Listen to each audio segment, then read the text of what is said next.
คณะพักหากฐานกลุ่ม4เมืองสนะสมบูรณ์สำเร็จพิธีหับมหาชนผู้กล่าวหน้าเขาเป็นสมาชิกพรรคสำห้อง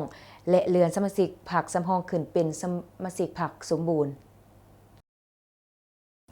พิธีหับเอามหาชนกล่าวหน้าเขาเป็นสมาชิกพรรคสำห้องและเลือนสมาชิกพรรคสำห้องขึ้นเป็นสมาชิกพรรคสมบูรณ์ของคณะพักหากฐานกลุ่ม4เมืองสนะสมบูรณ์แขวงจำปาสักได้จัดขึ้นอย่างสมเกียรติในตอนเสาร์วันที่6มิถุนายน2025ที่ห้องว่าการปกครองบ้านใหญ่พัฒนาหน้าหลงโดยการเป็นประธานของสหายบุญเพ่งศิริวัฒน์คณะประจำผักเมืองห้องเจ้าเมืองสนะสมบูรณ์ผู้สีน้ำเวียกงานคงเขตวัฒนธรรมสังคมและการปกครองเมืองทั้งเป็นผู้สีน้ำเวียกงานหอบด่านกลุ่ม4โดยมิสหายสุขสวรรค์ศรีประเสริฐกรรมการผักเมืองเลขาคณะผักหากฐานผู้สีน้ำเวียกงานกลุ่ม4สหายนางมอนวิไลสุยมณีวงศ์ห้องหัวหน้าคณะจัดต่างเมืองมีคณะผักหากฐานสีน้ำกรุงคณะผักหากฐานบ้านใหญ่เลขาหน่วยผักตลอดหอดบรรดามหาชนผู้กล่าวหน้าและสมาชิกพรรคพร้อมด้วยแขกผู้เข้าร่วม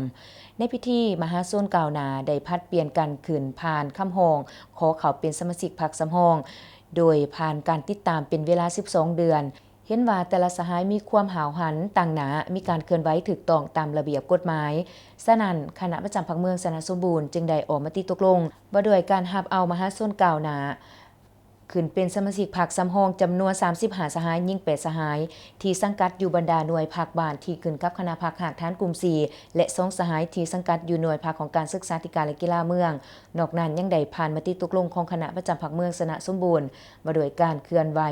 และเลื่อนสมาชิกพรรคสำห้องขึ้นเป็นสมาชิกพรรคสมบูรณ์2สหายที่สังกัดอยู่หน่วยพรรคบ้านสโลใหญ่ที่ขึ้นกับคณะพรรคหากฐานสีน้ำกลุ่ม4อีกด้วยในตอนท้ายสหายฐานประธานกองประชุมก็ได้มีคำเห็นโอลมเพื่อเฮ็ดให้พิธีหับห้องเอามหาชนกล่าวหน้าขึ้นเป็นสมาชิกพรรคสำห้องและเลื่อนสมาชิกพรรคสำห้องขึ้นเป็นสมาชิกพรรคสมบูรณ์ของคณะพรรคหากฐานกลุ่ม4จัดขึ้นในครั้งนี้มีเนื้อในนักแน่น